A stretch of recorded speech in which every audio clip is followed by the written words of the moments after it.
So today we have a really interesting lineup, actually a first for Conversations in Cleantech. We have two guests from two different companies. Both are truly inspirational, but in totally different ways. So firstly, we have Nicky Dee, the co-founder and Chief Sustainability and Innovation Officer at Carbon 13. What a long job title. And Natalia Dorfman, CEO and co-founder of Kita. Nikki has a PhD from the University of Cambridge Institute for Manufacturing and Natural Sciences. Her PhD combined her respect for sustainability and the power of entrepreneurship to create change.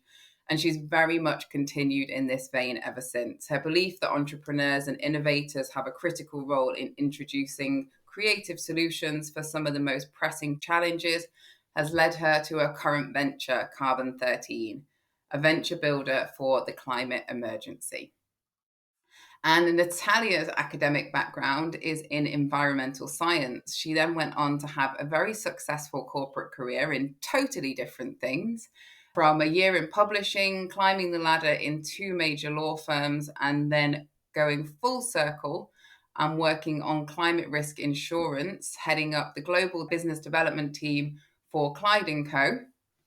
At which point she had one of those pivotal life moments, deciding if to follow her heart, tackling climate change, or continue the corporate career. And I guess you will have guessed the answer. She co-founded Kita, who provide carbon insurance for the climate crisis. So, ladies, welcome to Conversations in Clean Tech. I'm very excited to have you as a powerful duo. And please, could you go ahead and tell our listeners a little bit more about yourselves and also how you met? Okay, so as you say, I started off in academia, and actually people often ask, what was the route to Carbon 13? And I think the truth is, in both sustainability and in entrepreneurship, there is no neat career route. So for the last 20 years, I've been mixture of academia. I then moved into the startup land, and also working with corporates, and eventually doing Carbon 13. Outside of this, I'm also a mum of two children. So I have a 7-year-old and a 3-year-old who is bursting his buttons because his birthday is in a couple of weeks, a couple of dogs, and a partner, and I live just outside of Cambridge.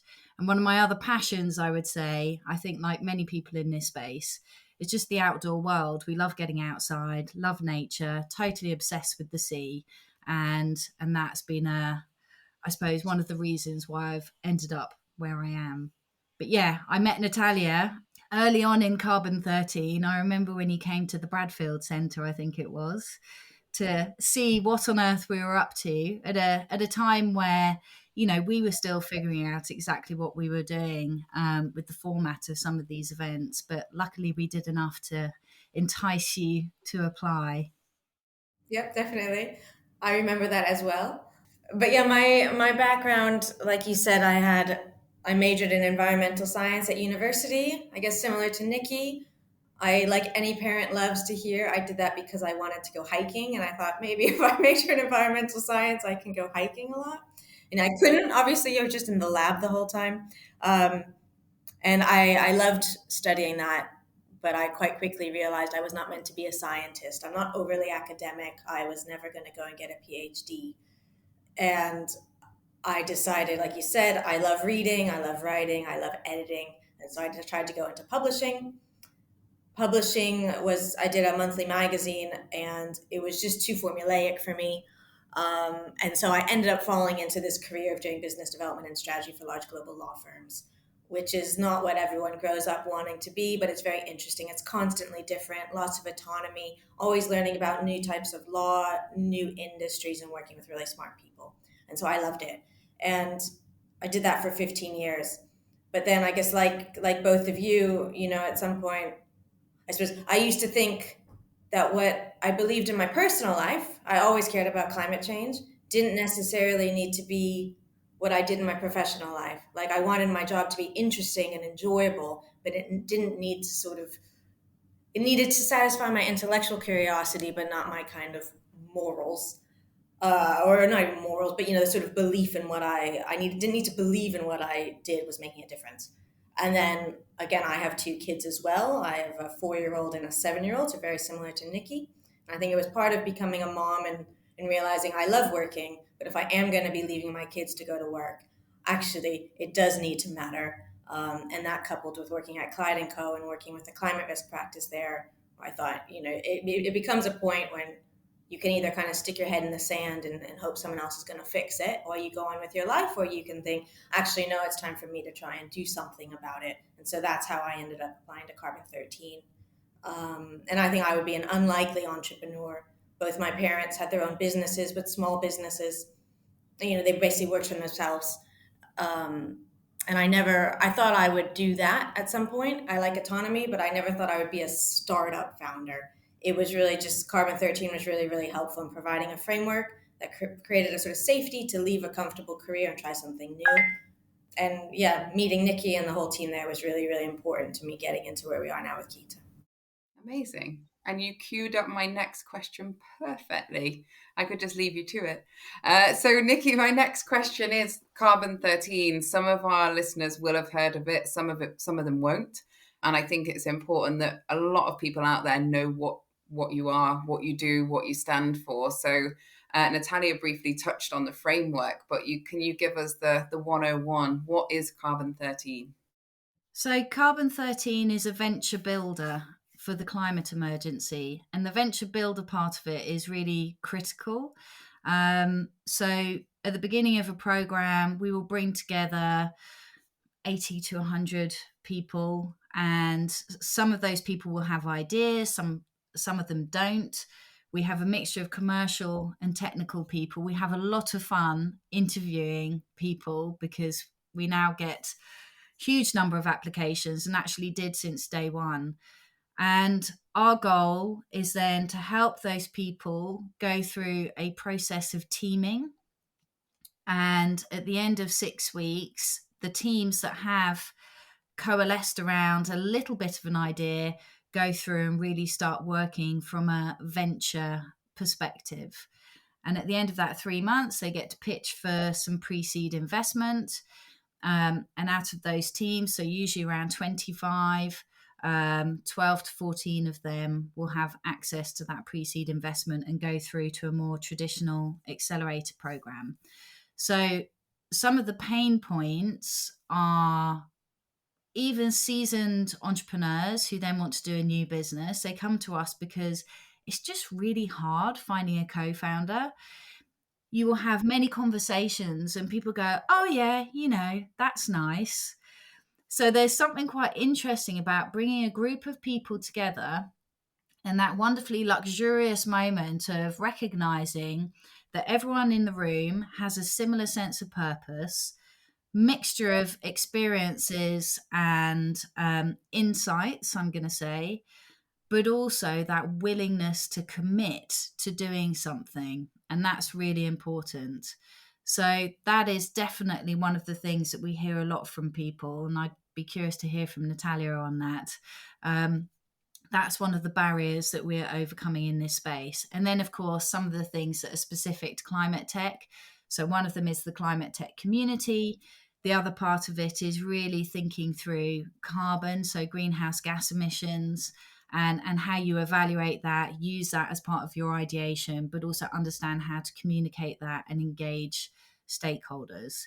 But, what's interesting for me is timing. Entrepreneurship in many ways is all about timing. And I really think if we'd set up Carbon 13, maybe even 5 years ago, it would look quite different to when we did set it up.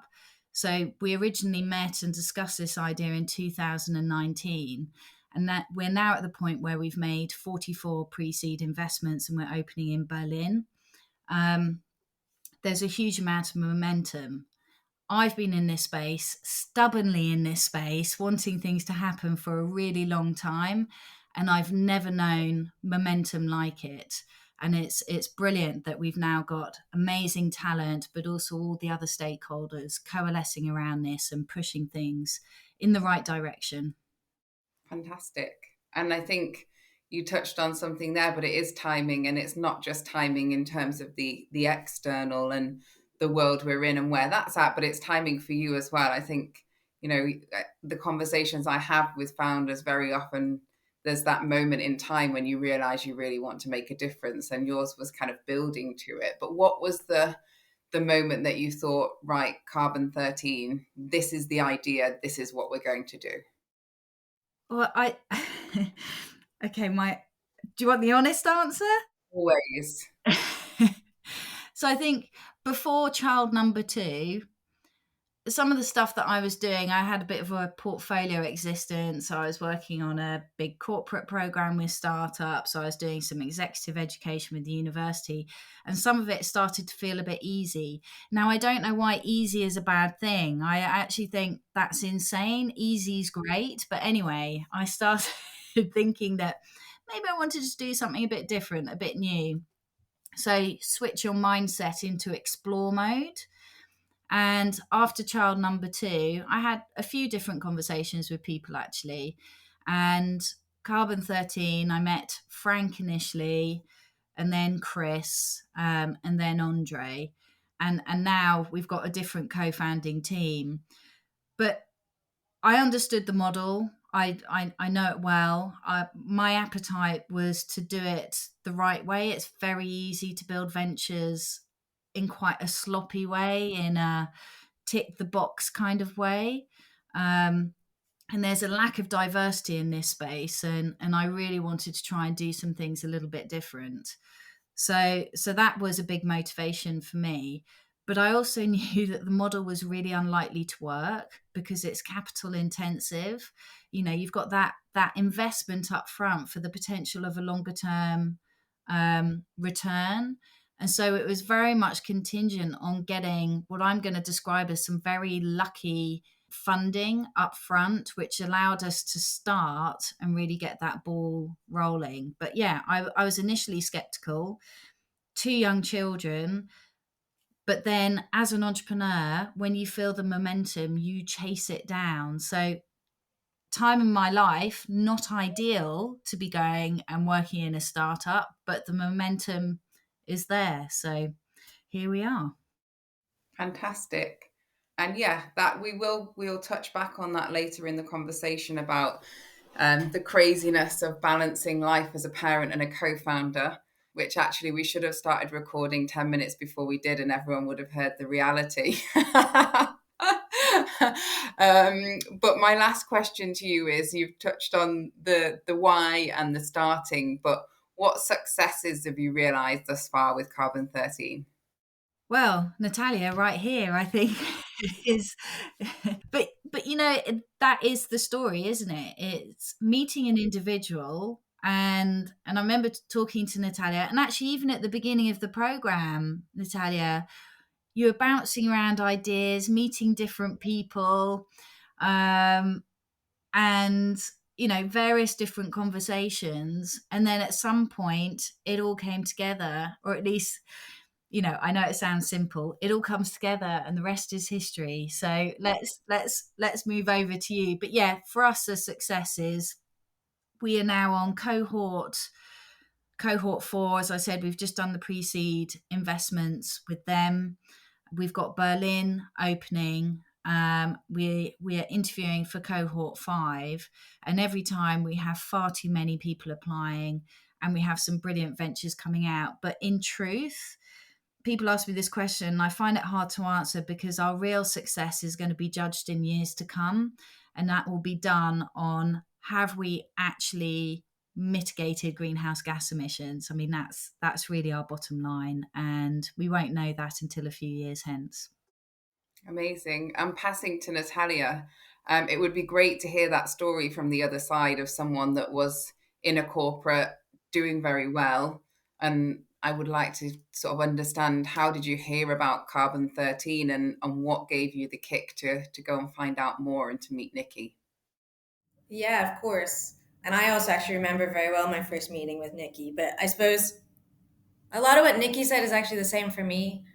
There was the aspect of me working at Clyde & Co., which is a wonderful law firm. And I worked with amazing people, and they gave me everything that I could want, right? They gave me autonomy, super supportive through my 2 maternity leaves. They kept promoting me. I had this amazing job.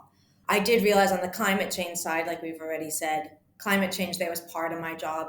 And for me, it started to become just needed to be my whole job. So that was definitely one thing. Another aspect was, just like Nicky said, it started to become easy. I started to realize actually I know exactly what to do. I know how to make people come along with me. Um, and to some extent, easy is good, especially when you have young kids. But sometimes it's also just, it starts to become boring. And then you start to become lazy. And then once I start to become lazy, I'm not actually doing a good job anymore. And then that doesn't make me happy. And so there was an aspect of that as well. But again, like I said at the beginning, I think I'm an unlikely entrepreneur. I was focused on devoting the rest of my career to climate change. And so I was looking at a lot of ways to do that. And some of it was at large corporates. I was like, can I go and work at lead the sustainability team at a asset manager and run their, all these things. But I wasn't a perfect fit for any of those things because I was so legal by then.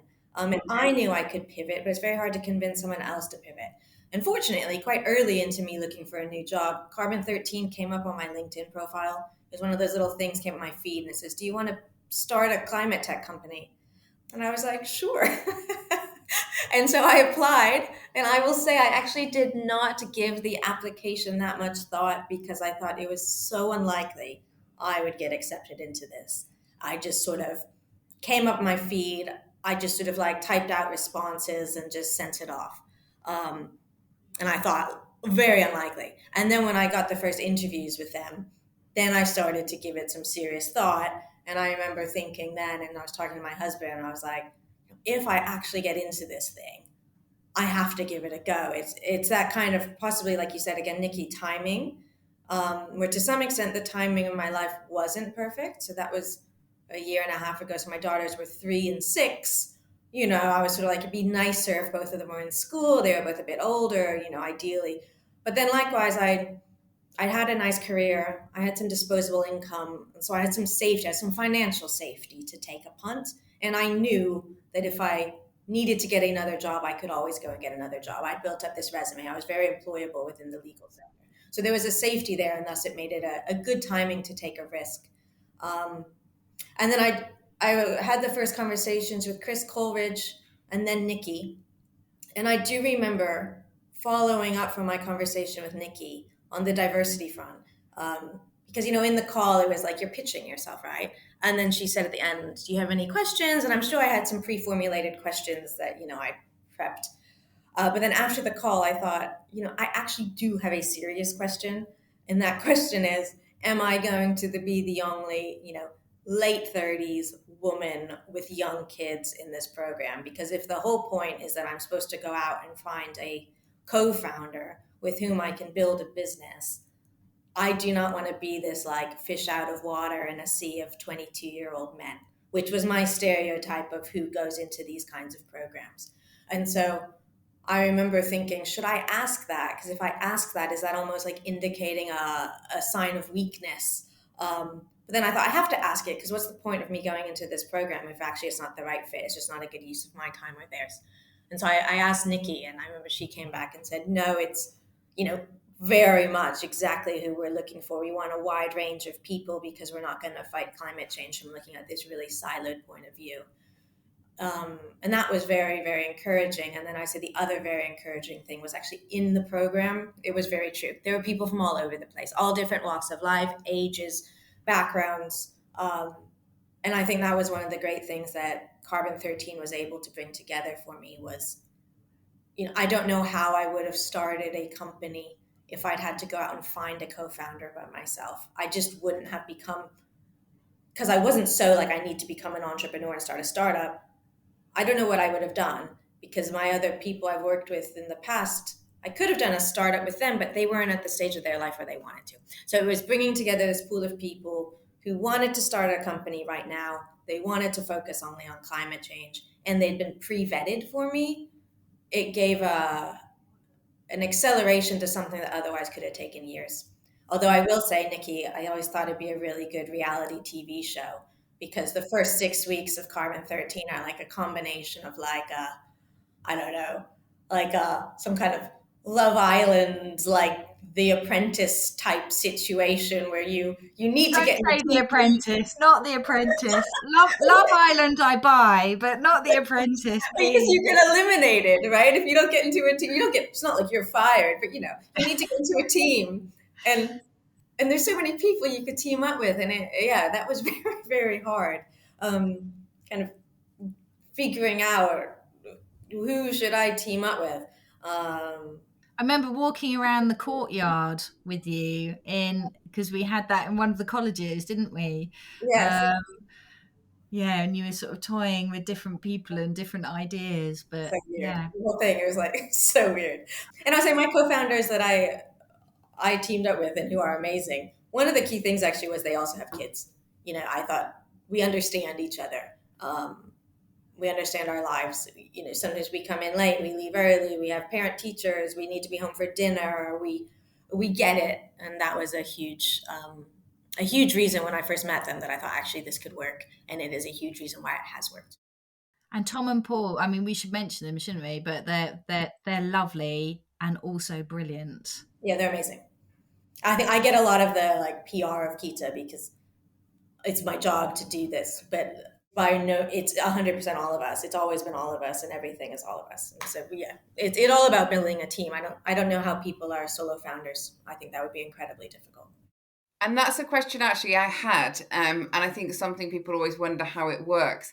That actual process of picking your people and then picking you, like, how does that work? I don't know. I mean, Nikki probably has a better view. You've probably seen this more times, but I'll just tell you my perspective was I made an Excel spreadsheet of everyone because I quite quickly realized there were 78 people and I started forgetting, like, have we already spoken? What did you do? So I made an Excel spreadsheet of everyone. I then had basically a list of like, no, maybe. The no's weren't many, but there was a few people that I was just like, personality wise, it's not going to work, right? We can't work together. Not too many of them, but some were just no's. Or no's because they wanted to do something very specific that I wasn't interested in, or I didn't feel it was the best use of my skills. And then I had this ton of maybes. And so with the maybes, I tried to be reasonably formulaic and making sure we kind of like kept on talking. And that kind of narrowed down over time, just personality fit, interest fit. And then I treated it, I suppose I was never much of a dater. I never like dated multiple people at the same time, but I treated it as if I were to do that. I was very honest with everyone that I'm speaking to you, but I'm also speaking to these people. In essence, I was quite honest with people. It's like, especially once I met Paul and Tom, because they came into it as a team already. I was basically like, Paul and Tom are my first choice without meaning to cause any offense, but like they are my first choice. I think they're awesome.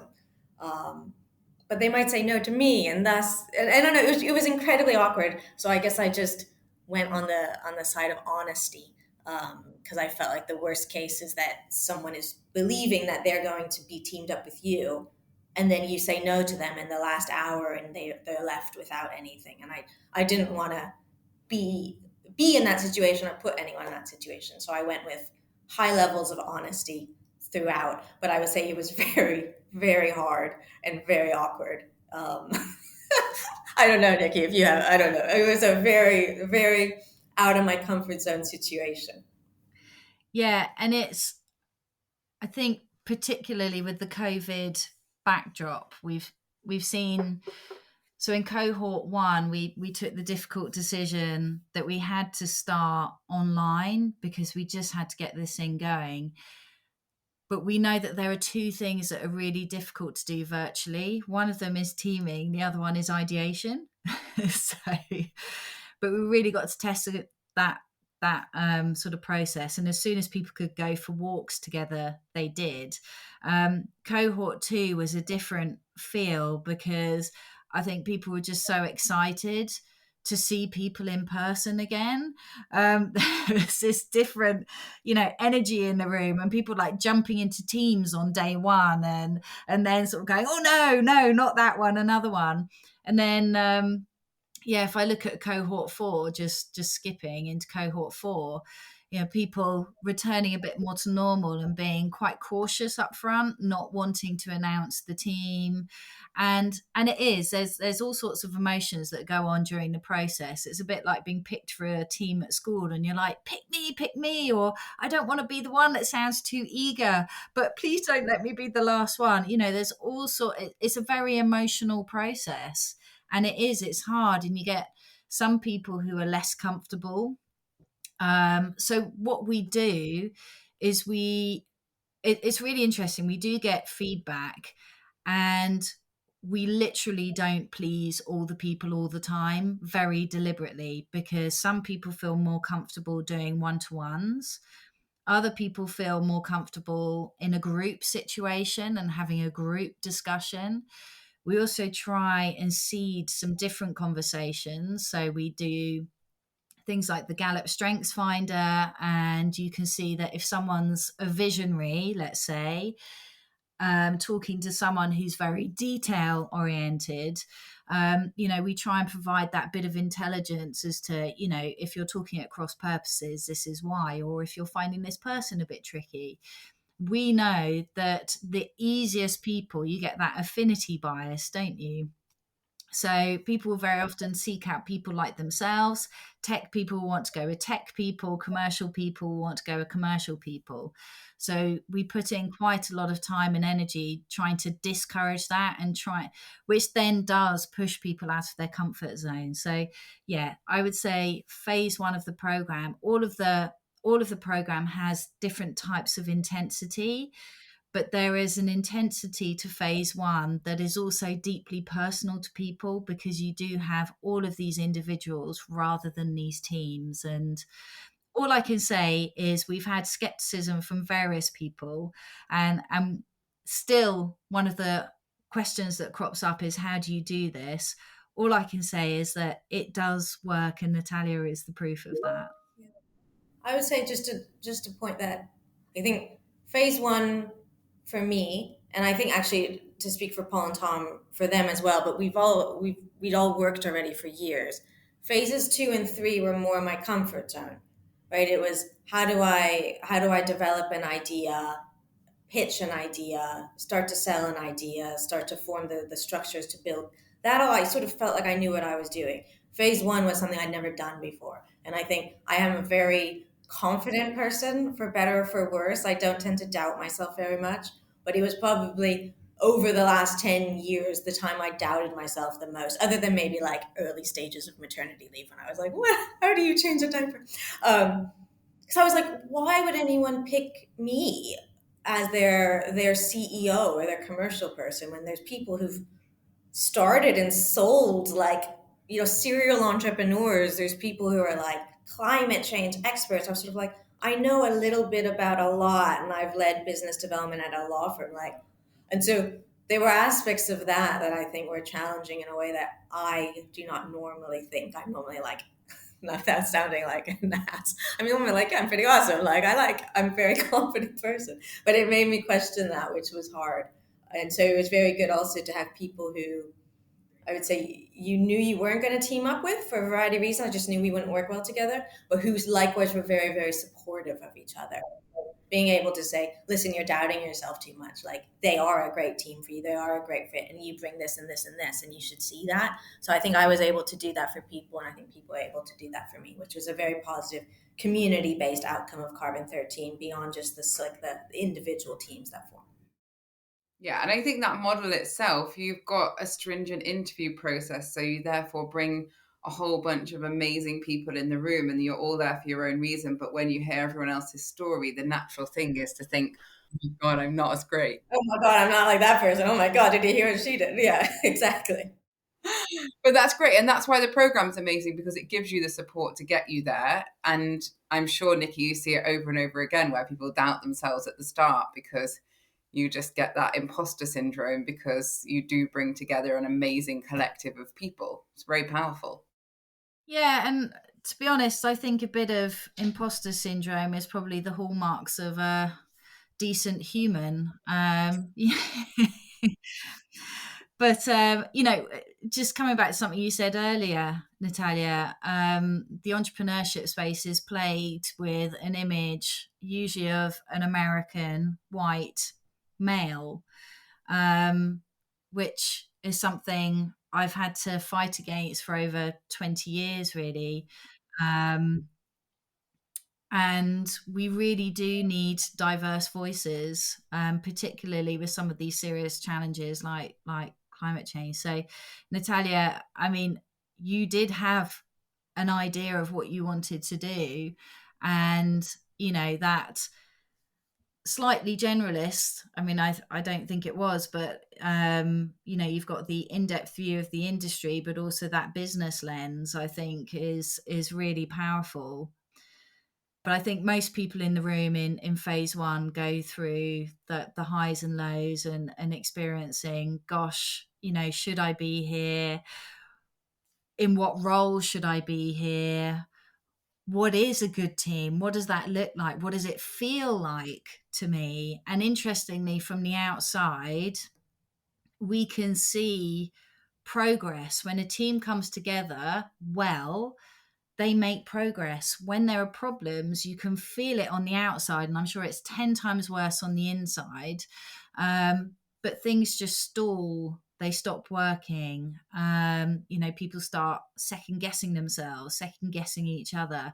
And it's not to say there'll be ups and downs in any team, but it's it's quite an interesting part of the process. I think final point on this, I'm sure you have a zillion other questions, but I think Paul, Tom, and I, or at least I, thought of it like a marriage. Like and I think the good thing about all of us was we committed and then we never doubted it.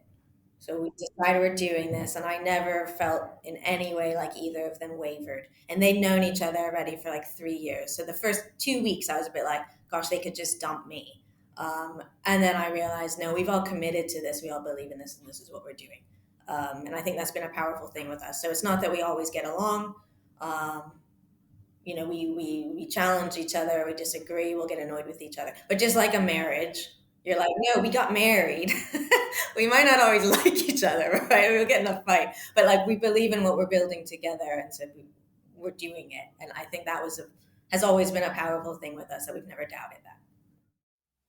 I think that's great. And I was kind of thinking that when you were talking earlier, going on from the Love Island thing, but it is that joining with someone. I have the same, my two work husbands, and you sacrifice a lot for each other as well. You have to give where you wouldn't normally in your work context. When you're employed by a large corporate, you don't always sacrifice a lot for other people, but I think in this setting you do. And then you also, like you say, you give, you annoy each other, but you can be vocal about that, and having that kind of trust and transparency and openness is absolutely the key to success.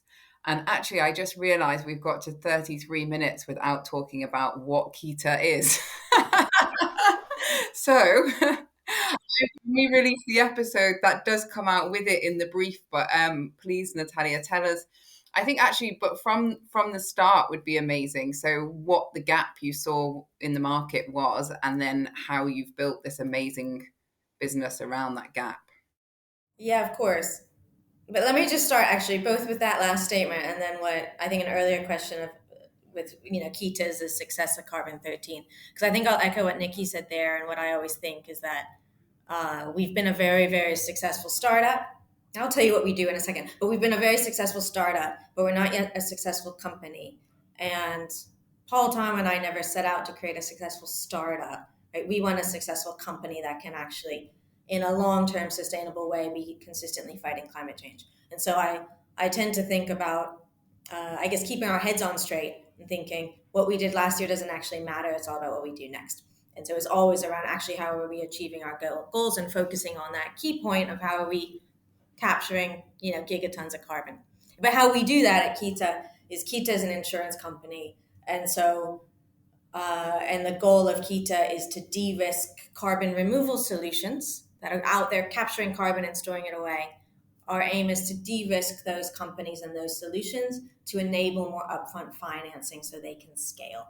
And I think people who look at climate change and follow climate change know that these carbon removal solutions need to scale at incredible rates over this decade. And you don't do that without significant amounts of upfront financing.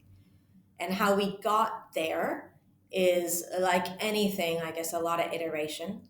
So my previous job was at a law firm called Clyde & Co., which is one of the largest insurance-focused law firms in the world. So when I first started at Clyde & Co. is when I learned about sophisticated insurance. When I say sophisticated insurance, it's not like your car insurance or your home insurance, which everyone knows and probably doesn't like, but it's the insurance that, in my mind, is really the underpinnings of how the global economy works. Right? Without insurance, insuring your buildings and your businesses and your financing, etc., nothing works. There's too much risk sitting on the shoulders of companies and individuals, and with too much risk, you can't capitalize on opportunity. So insurance is a huge enabler of growth. The challenge with insurance, and I suppose the flip side of it, is they're very large, public, heavily regulated companies, and they tend to move slowly to ensure new industries and new technologies. And so I'd seen that firsthand at Clyde & Co., both the amazing aspects of insurance and, like any industry, the challenges that the industry has. And also the opportunities that the insurance industry has to fight climate change, because it both has large asset management portfolios, which it can invest to good purpose. It underwrites risk all over the world and has an opportunity to decide which industries it does and doesn't insure. And then, of course, it pays claims, and it's probably one of the most exposed industries out there to the impacts of climate change. More fires, more storms, more floods, etc., cause more and more insurance claims to enable people and businesses to regrow. So I saw all of that at Clyde & Co. But I went into Carbon 13, and I by no means thought I was going to build an insurance company. But I was speaking to everyone there, and they were all talking about these amazing technologies they were going to build. And a lot of them were hard tech technologies. And I kept asking just this, like, the question that no one asks, but was like, that's an amazing idea. I see how it can grow and scale and create this impact of capturing all this gigatons of CO2. But how are you going to get insurance? And people were like, what? And I was like, how are you going to get insurance? And they were like, I don't know. I hadn't thought about, let's go and get insurance. And I was like, well, no one's insuring this risk. And so if you can't get insurance, then tell me, once you go beyond grants and VC, how are you going to get financing? And it was just this kind of like conversation killer where everyone was like, I'm going to go talk to someone else who's not talking about insurance. But I kept coming back to it. And I guess at some point I thought, you can sort of insure anything. Insurance isn't rocket science to some extent, right? You need data, and then you can analyze the data in order to quantify risk, and then you can figure out how to price that risk and insure it. And so we thought, I thought before meeting Paul and Tom, I could create an insurance company that has this laser focus on, at this stage is very early thinking of climate tech, but this laser focus on how do we insure these new technologies so that we can de-risk them so they can get more financing and scale. And I remember going and speaking to you, Nicky, and Chris, and being like, I'm going to build an insurance company. And you were like, okay, good luck with that one. But then it was speaking with Paul and Tom. When I met them, I realized they have the skills to build insurance. They have the ability to analyze risk, price risk, build a financial product, that I don't have those skills. So with them, I realized we could actually do this. And then they had come into Carbon 13 looking at the carbon market specifically and looking at actually how do they use data to start to identify risk and quantify risk. They were thinking at it more like a SaaS platform for that type of thing. But in essence, it's the underpinning of an insurance product. So I came in with the insurance side, they came in with the carbon side. And so together we ended up combining it into actually of this huge climate space that we could de-risk and enable. Let's focus on the carbon markets and then carbon removal specifically. And so that's what Kita does. And we spent all of last year doing all the basic startup things, like building a product, getting financing, hiring a team, but also the insurance things. So getting regulated, getting something called capacity, which is where we partner with larger insurance companies. And we were very, very efficient in checking all those boxes, which has gotten us now to being able to launch our first product. And then, like I said at the beginning, launching a product is very different than being a successful company. And so the goal from now onwards is to become a successful company, which we quantify as how much can our insurance enable the growth of these carbon removal solutions, which themselves are going to go out and capture carbon and store it away. So we see ourselves as an enabler. Fantastic. And I think, well, from everything I've heard and from everything Nicky had told me prior to meeting you, it sounds like you're on that track to success. Yes, I will. I think maybe this is, I guess, just a personality maybe of people who tend to take on these types of jobs, but I tend to think everything we've done so far is done so far, and now it's all about what we do next. And so I tend to not count my chickens before they are hatched. There's a lot of work to do this year, going forwards. But yeah, it's very exciting. And I think going back to the earlier point around easy is boring, it's not easy and it's never boring, but that makes it a lot of fun. Amazing. And something I always like to know is around motivations. And I think anyone doing a startup knows that there's moments you've got to dig deep. And I think rather than focusing on those challenges, I'd like to hear from both of you, like what keeps you positive or pressing forward when the going gets tough? I mean, look, I've always been very deliberate and purpose driven. So, I want to create impact. So there is that, which helps. But then there's just the very pragmatic side of it. I heard this phrase, recovery activities, last year, and it was something that I really tried to engage with.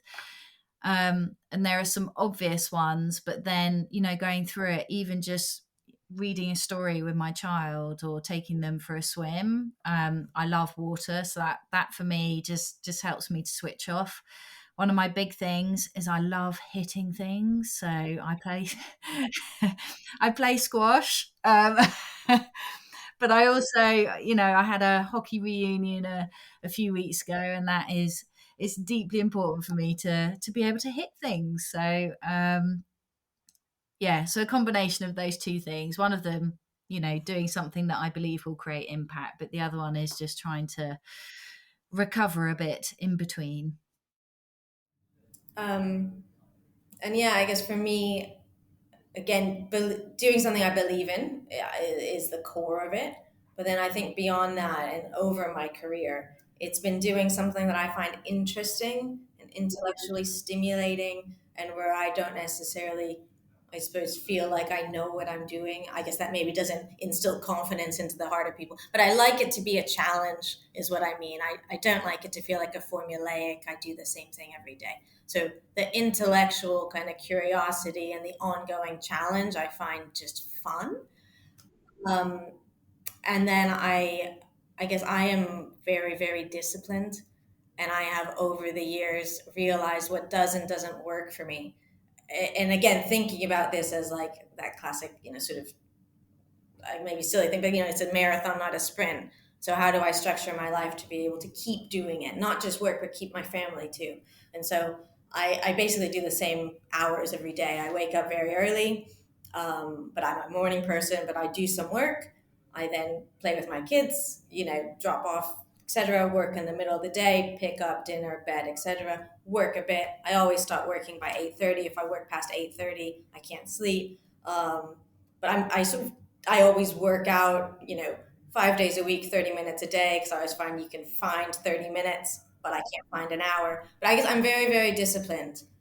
And I always have been. I think that comes, I was a gymnast when I was a kid, and I think that instilled it into me. And I find that is helpful to me to manage enjoying my work and enjoying my life, I guess in a way that I have found that I can just maintain it. So yeah, maybe it's slightly boring in some ways, but I have figured out what works for me, and I just stick with it. Cool. You both have your strategies. One slightly scarier than the other. I mean, I should say, I should say that, there's lots of people, whether it's the people that you work with who understand sometimes you have to juggle something, or, my partner, she's brilliant, and other people around. So, yeah, the expression, it takes a village to raise a child. Well, I think it takes a village to raise a startup as well. So we need a lot of villages. and that was actually my next question, was that kind of support structure and community and how important that is. And I've spoken to both of you around different communities, not just your co-founders or not just the people surrounding you and not just your family, but these kind of wider communities that exist that allow you to lean on people. And Natalia, you mentioned there kind of other people on the cohort that didn't become your co-founders, but you could lean on and have that sense of support. How have you both experienced kind of the power of community in this space? It's a good question. I think actually the community of startup founders in the climate space is very, very strong. There's a sort of core acknowledgement that we're all trying to do something good and that we're all doing something hard. Um, and so I think there is a general kind of, when I speak to founders in the climate space, it tends to feel like a strong community. I will say personally, just my personality is like I'm quite introverted, even though oddly my job is basically talking all day long. But I'm quite introverted and I tend to focus on a few good friends. So I'd say I have a reasonably small community I lean on, and that is just personality based, is that I don't need lots of people. I say the key thing I really need is some time by myself every now and again. But the core group of people I have was obviously my husband is like a core bit, because I couldn't take care of the kids and do a business obviously without him. And Paul and Tom are a core bit, and I don't have that many people outside of that. But that's just me. But I think it is a powerful thing that within the broader climate community and the Carbon 13 community, I know there are many, many people I can call on. And we have WhatsApp groups, which is obviously amazing when you have those quick questions. It's just like, I'm having this challenge, and is this just me or is this a thing? And those little things are really, really helpful to just give you ongoing sanity checks. Yeah, it's an interesting one. There are various different people that show up in different ways. So I admit that we have a cleaner that comes in twice a week, which is actually really important because it frees up, time to do other stuff, and also saves us personally arguing over who's going to do, the floor or whatever it is. And that is a really important part of the community, through to family, through to friends who, I think, when we started this call, we were talking about the number of bugs that have been around over the last couple of months, and just getting a sanity check on. I mean, it's ridiculous, really. We had a message coming out from school saying, keep an eye out for COVID, of course, flu and strep A. And you're like, oh, brilliant. And then had a message from nursery saying hand, foot and mouth. It's been going about. Head lice has been going around my town, it seems. And then I was joking with someone going, I'm gutted it's hand, foot and mouth. I was really hoping it would be chicken pox because Ralph hasn't had chicken pox yet. But, you have to have a bit of a laugh about these things. But yeah, the bugs have been added a whole new layer. And obviously before that there was COVID. So yeah, life is complicated. I think you realise that the older you get and the more people that you're kind of responsible for, and so many people touch on your life in various different ways, from a sympathetic work colleague to someone who's thoughtful at nursery and remembers to do something or remind you of something, through to someone helping keep the house in order. Yeah, I think we've had the same emails, and I was one of those people that was lucky enough for him to bring home the hand, foot, and mouth for all of us to share. Yeah, so I think it's that thing of just having people to lean on when the going gets tough, and also having those co-founders that understand sometimes you've not had a lot of sleep, or you need to work from home or whatever it might be, is a massive help. And to go back to a point you've both actually raised, that thing of finding people who either share your circumstance and maybe they have kids too, or they're just people who understand. It's making sure that you end up in a business with people who get it, who get you and what's important to you. What I'd say is really challenging is, so I don't know if both of your partners also work, But actually, there's a whole new dimension that comes into this, which is sometimes what I find really difficult is if we're both busy and we've both got important things going on, and then you have genuine dilemmas over, whose thing is more critical at this particular point in time. So who's going to do the school run today? But yeah, it's just another layer. I would say this comes, I guess, to my very strict discipline to minimize those arguments, which we had a lot when my oldest daughter was young and I went back to work after maternity leave. We were very strict on who goes in which days. So I go into the office on Tuesdays and Thursdays. He goes into the office on Mondays and Wednesdays. Friday, we can have a conversation, but it means that we don't negotiate. I know I can have whatever meetings I need in person, wherever they need to be on Tuesdays and Thursdays. And he can have that on Mondays and Wednesdays. And as long as we stick to that, we can just each plan with freedom. And then if we have to change, then we can have a conversation. But we try not to change. And I feel like that has minimized those arguments in the household greatly. Yeah, we almost have a meeting where we go through diaries.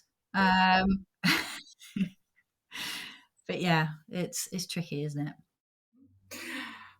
Well, that brings us actually to the last point, which Natalia just shared a little piece, but I would like to go in just one layer deeper, is the advice. So I think this episode is one which will have naturally drawn listeners who are considering doing their own startup or maybe very early on in doing so. So for those people out there, is there, if you could give them that kind of one token of wisdom, or maybe more than one, but something maybe you wish someone had told you a bit earlier on in your journey? I didn't give you prep time on this, so I'm going to give you. Yeah, that's fine. I was going to thinking this is the kind of thing where I'll say what comes to my mind, and then probably later I'll think of a much better answer. But I suppose there's two things I think that come to my mind. One is a bit of I can't think of the word, but it's like a trite saying, right? People say this, but it's very true, where it's just, I guess it's still scary for me sometimes to think about the end, right?